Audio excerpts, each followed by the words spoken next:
जैसे दिल्ली में प्रदूषण हर साल लौटकर आ जाता है, उसी प्रकार प्रदर्शन भी आ जाता है। प्रदर्शन का एपिसेंटर होता है जंतर मंतर और वहां से पूरी दिल्ली को अपने में समा लेता है। पहले सीएए आंदोलन, फिर किसान आंदोलन, फिर पहलवान आंदोलन। इस बार भी स्वर धमकी भरे हैं और इस बार केवल सरकार ही नहीं, गठबंधन की पार्टियों को भी धमकाया जा रहा है।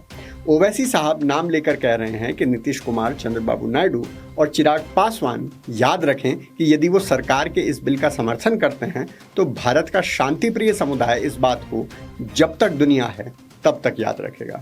आपको कभी भी माफ नहीं किया जाएगा। ओवैसी साहब ने मोदी जी को भी कोसते हुए कहा कि यदि नरेंद्र मोदी इस मुल्क का अमन खराब करना चाहते हैं, मंदिरों और मस्जिदों में झगड़े में इजाफा करना चाहते हैं, तो ये उनकी जिम्मेदारी होगी। ओवैसी साहब ने उदाहरण देते हुए समझाया कि दिल्ली में 123 वक्फ की प्रॉपर्टी हैं। अब कुछ को तो दिल्ली सरकार मानती है कि वो सरकार की प्रॉपर्टी है।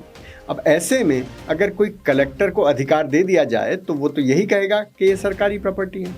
वैसे सामान्य ज्ञान, हिंदी में बोले तो जनरल नॉलेज के लिए आपको बता दें कि प्रधानमंत्री निवास से लेकर राष्ट्रपति भवन, मौलाना इन सब को वक्फ की प्रॉपर्टी घोषित कर चुके हैं। मुंबई में मुकेश अंबानी के घर एंटीलिया से लेकर अभी हाल ही में कोलकाता के ईडन गार्डन क्रिकेट स्टेडियम को भी वक्फ की प्रॉपर्टी क्लेम किया गया है।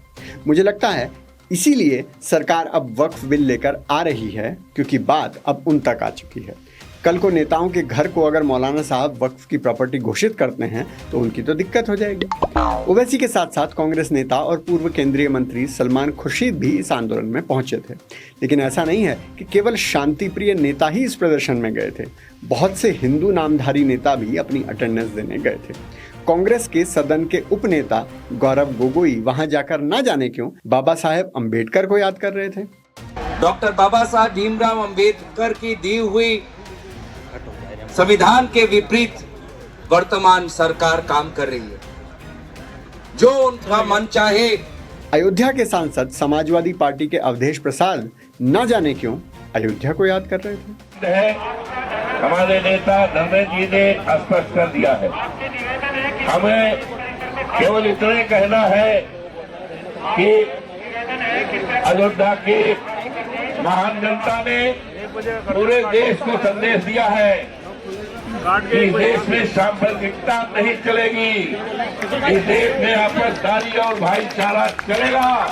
लेकिन उनके साथ अयोध्या की तरह यहाँ भी नाइंसाफी हो गई। बताओ, इतने बड़े नेता अयोध्या जी से चुनाव जीते, अखिलेश जी के नए नए राइट हैंड, और भाई साहब को ओवैसी जी के चरणों में बिठा दिया।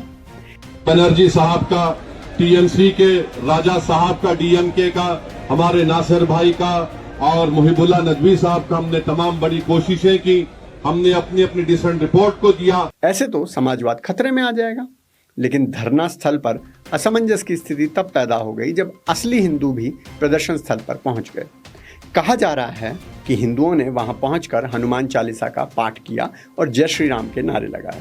वहीं ऑल इंडिया मुस्लिम जमात के राष्ट्रीय अध्यक्ष मौलाना शहाबुद्दीन रजवी ने कहा है कि all India Muslim personal law board के जिन लोगों को भारत में मुसलमान असुरक्षित लग रहे हों, उन्हें पाकिस्तान भेज दिया जाए। मैं नहीं कह रहा, मौलाना साहब ने कहा है।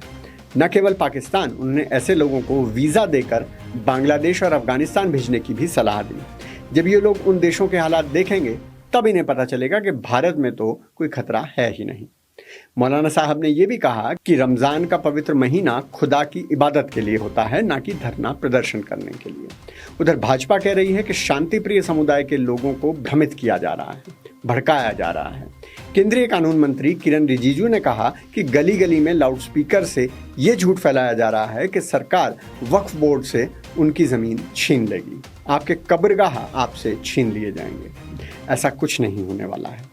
ये बात किरण ने रोजा इफ्तार की पार्टी में मीडिया कर्मियों से बात करते हुए कही। बेचारे भाजपा वाले कितनी तो इफ्तार पार्टियां कर रहे हैं, पार्टियों में जा जाकर गले मिल रहे हैं, फिर भी लोग भ्रमित हो जा रहे हैं, भटक जा रहे हैं।